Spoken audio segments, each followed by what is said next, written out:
Hello there guys, it's Super GT here and welcome to my reaction video for the Austrian Grand Prix.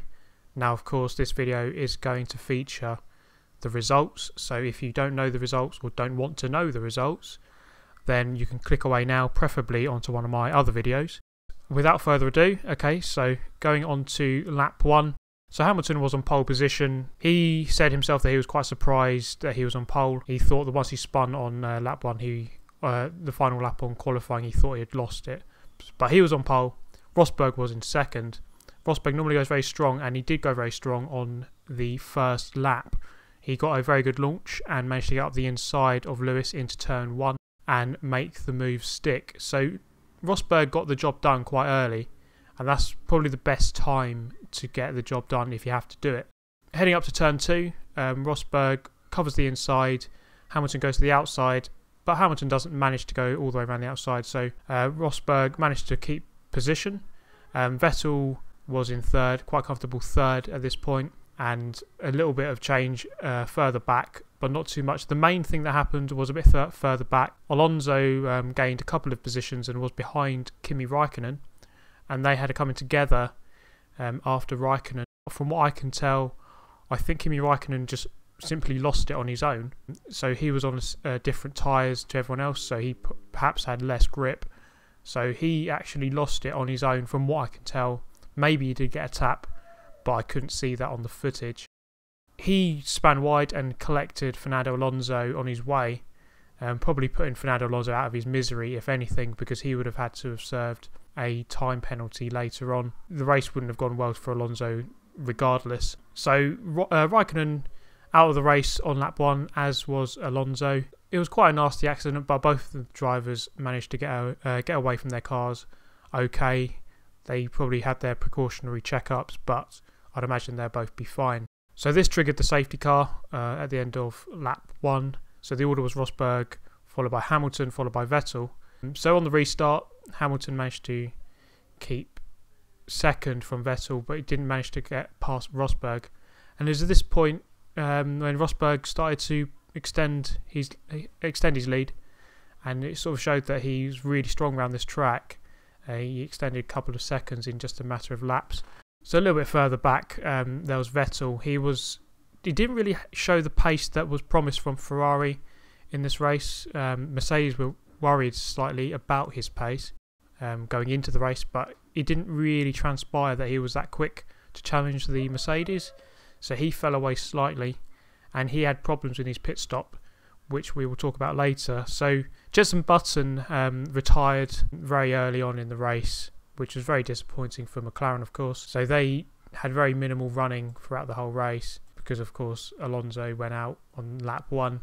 So yeah, Button retired on lap 8, which is extremely disappointing for both Button and Alonso, that they somehow just can't seem to get any improvements in this car. A couple of races ago, Jenson Button did score some points, so you thought maybe the tyres would turn a little bit, but it doesn't seem to be happening for them right now.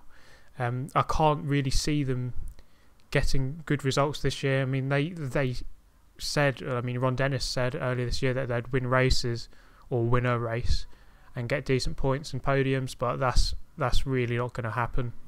They'll be lucky to score even a couple of more points throughout the whole season.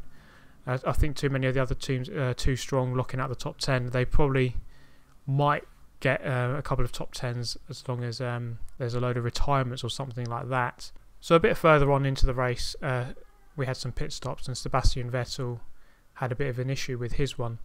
This sort of played into the hands of Felipe Massa, so Vettel lost a couple of seconds, and this allowed Massa to get by into third place. That was probably the best battle throughout the whole race. Massa held on to third very well. Sebastian Vettel did catch up near the end with about 4 laps to go, but couldn't quite make the pass. It is a hard track to overtake on, so you can't blame Vettel too much, but he did try. But it was not too much his fault that the team made a bit of a mistake in the pit lane. But still, regardless, it's a little bit disappointing from Ferrari, because I thought they would be a lot quicker than they were. But at least it did provide a good battle near the end of the race to keep the excitement levels up a little bit. Around the pit stops as well, Hamilton crossed the white line on the exit of the pit lane. This sort of ended the race in effect. So Hamilton got a 5-second penalty added on, so his total time, he had 5 seconds added on.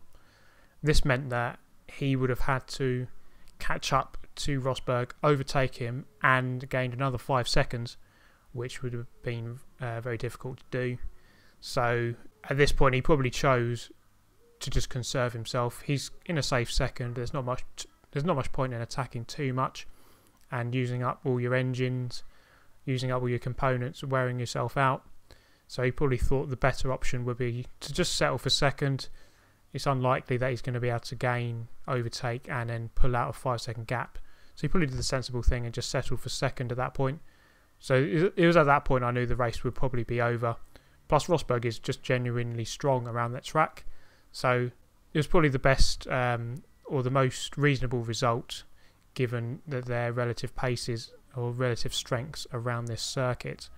Another driver of note is Maldonado. I thought he drove actually very well. He finished in 7th in the end. He was lapped, in fact. So it was only Hulkenberg in 6th who didn't get lapped, and anyone above that. So Hulkenberg also did a very good race.